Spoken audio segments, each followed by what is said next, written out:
আজ বাস্তবতা আমাকে বুঝিয়ে দিয়ে গেল, এই পৃথিবীতে বাবা মায়ের ভালোবাসার উপরে কোনো ভালোবাসা নেই।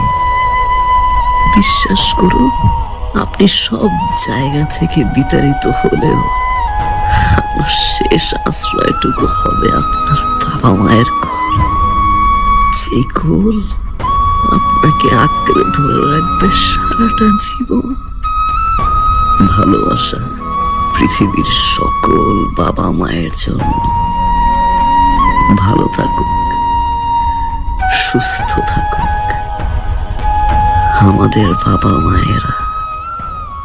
রব্বির হামহুমা কামা রাব্বায়ানি